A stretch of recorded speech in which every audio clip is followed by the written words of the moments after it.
Honorable Member for Kwadaso, Dr. Kingsley Nyako. Mr. Speaker, thank you for the opportunity to contribute to the debate on the President's message to the August House yesterday.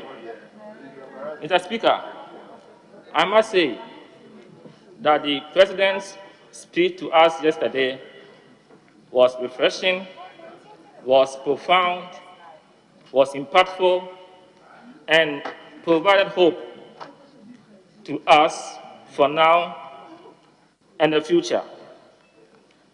Mr. Speaker, I also want to commend the President for appreciating the work of this August House, especially the work being done by the Appointments Committee of this House. He was grateful to this House for the expeditious and thorough manner in which his ministers were scrutinized by the House. And I think that for the President to give us this recognition is something that needs commendation. Mr. Speaker, he also enjoined us to allow the interest of the nation to guide us as members of this August House. He admonished us to work together, shoulder to shoulder. He enjoined us to put the interests of Ghana, what he referred to as the Ghana projects, on the front banner. Mr. Speaker, we are not in this House per chance. We are here because our constituents made it possible for us to be here. They brought us here not to pursue our individual interests and agenda. They brought us here to pursue the Ghana agenda, an agenda that will see to the transformation and progress of this country. Mr. Speaker, this is what we have to do, and posterity will judge us by what we do to transform the fortunes of this country and the lives of the people. On that score, Mr. Speaker, I hope that you will take his admonishment in good faith and work towards the accomplishment of this noble end of the President. Mr. Speaker, the President also talked about COVID-19 and its ravaging effects on the economy. He alluded to the fact that COVID-19 has led to job losses in the country. It has also affected negatively our GDP growth. He also did say that COVID-19 is having a toll or strain on our health system. Mr. Speaker, these are all facts. Nobody in this House can say that no country in this world has not been affected by the adverse effects of COVID-19. Nobody can mention a single country. Even the advanced economies in this world have all suffered setbacks as a result of COVID-19. Mr. Speaker, Statistical Research Department, in an article that was published on 23rd of February 21, indicated that most major economies will lose at least 2.4% of the value of their GDP over 2020.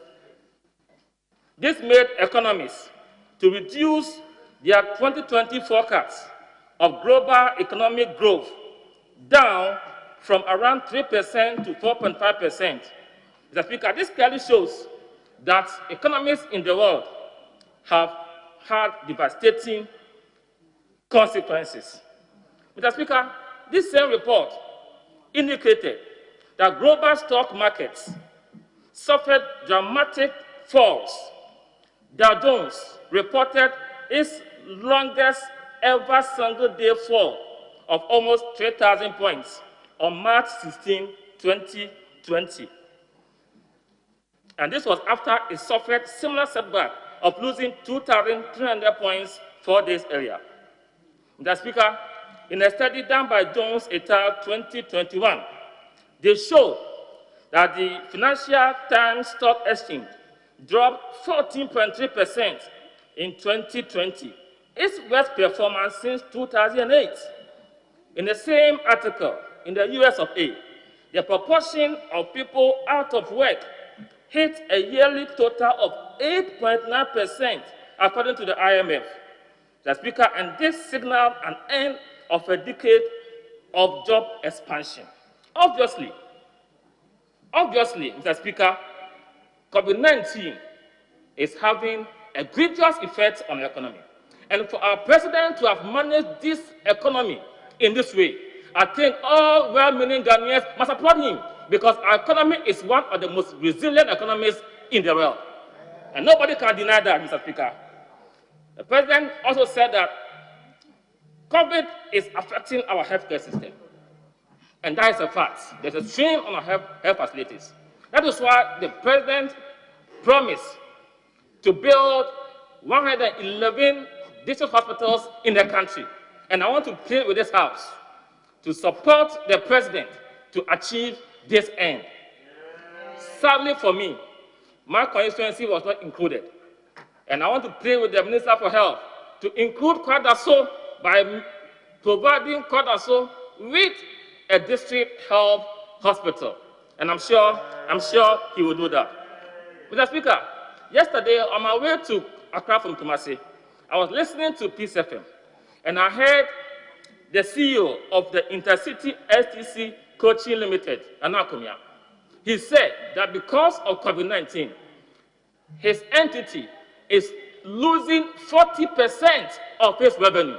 And this 40% amounts to 2 million Ghana cedis a month. Mr. Speaker, during the COVID period, we all saw institutions. Productivity is going down because most institutions were running shifts.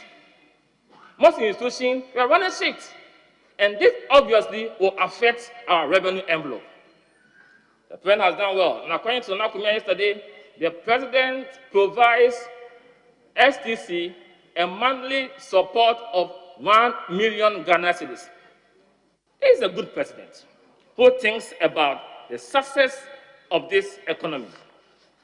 Mr. Speaker, I want to move on to education. And before I even do that, as I was listening to the debate since morning, I heard our colleagues saying that our economy is in a state of comatose. But when my colleague, honorable friend from Nishiaso, said that the NDC ran a messy economy, they asked him to retract. But records are there. Nobody can circumvent records. The Speaker, average GDP growth rate was 7%, and the NDC was 2.8%. The Speaker, it is a fact that in 2017, the economy grew by 8.4%. In 2018, it grew by 6.2%. In 2019, it grew by 6.5%. An annual average of 7%, and as I said earlier on, in the NDC, it was 2.8%. Inflation in 2016 was 15.4%. At the end of December 2019, inflation had dropped to 7.9%. Mr. Speaker, when it comes to our fiscal deficit, in the year 2016, the fiscal deficit was about 6.8%. And at the NDC, by the year 2018, it was 3.8%. 2019, it was 4.8%. Far better than what the NDC left behind in the year 2016. And you can't describe this economy as a messy economy or a comatose economy. You cannot. In the reverse, what happened at the NDC is the perfect description of that.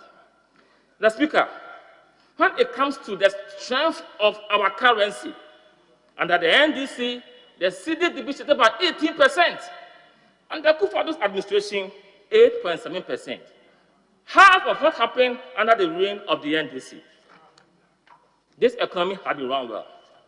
The Speaker, when it comes to education, and my friend on the other side was making some allusions which are untrue. In this country, tertiary education institutions are not running double track. They are not. In fact, even at the secondary school level, very soon, double track will be a thing of the past. Very soon. Those in the final year are not in double track. Those who will be going to first year will not be on double track. So that allusion from him, Mr. Speaker, is not correct. Honorable member, just hold on. Yeah, Honorable. What is it? Thank you, Mr. Speaker. I'm coming on Order 91A. Then to, which says, by a point of order being raised. So going to Order 30, Mr. Speaker. 30F, deliberate misleading of Parliament or any of its committees. That's right. I know very well, it is on record, that University of Ghana has introduced double track. Just check the records. So, Mr. Speaker, the information he's giving us is false, and he must withdraw it. Thank you. Honorable member, Mr. Speaker, Yes. as far as I know, just take the a University cue. of Ghana is not running double track. But I know, what I know is that over the years, institutions are running so many programs like Sandwich and all that. But I don't think it's the official policy of government to run double track at that level. Mr. Speaker, when it comes to education, Mr. President said that he is passionate about education of our children. And he said that education provides opportunities for all and sundry. Mr. Speaker, one significant thing I saw about President is his leadership during the time of this COVID pandemic. When the government wanted our final year students to write their respective examinations, Mr. Speaker, some people through cynicism, some also genuine concerns kick against that. But because of his exemplary leadership, he made sure that the examinations were written. Mr. Speaker, interestingly, Nigeria, that said that we're not going to write WASSCE, did a detour, and because of the example set by Ghana, also wrote their WASSCE. During the period of the shutdown of schools, Mr. Speaker, the government provided online opportunities for teaching and learning to continue. Honorable member, your time. Try and wind up. Mr. Speaker, thank you. But what is important is that as much as the government is doing everything possible to ensure that online education is encouraged, I will want a more robust ICT infrastructure to be provided by our government. Mr. Speaker, in conclusion, last year in November, the government provided 13 public institutions in this country with wireless fidelity connectivity. University of Ghana, UCC, and the rest. Mr. Speaker, I want to applaud the President. Under this administration, Mr. Speaker, between 2015 and 2020, 4 private institutions received presidential charter. In 2016, only 1 Central University received presidential charter under Kufuor's administration. 3 institutions received presidential charter. Ashesi University, Pentecost University, and All Nations University. As we speak, there are 4 in the pipeline to receive charter very soon. So when it comes to education and economy, Mr. Speaker, under this dispensation, the 4th Republican Constitution, no president beats Nana Akufo-Addo. He is the gem and the visionary leader Ghana has now. And through him, Mr. Speaker, I want to assure the House, the fortunes of this country, the fortunes of this economy will be transformed to the destination that our forefathers envisaged. On that score, Mr. Speaker, I bow and thank you for the opportunity.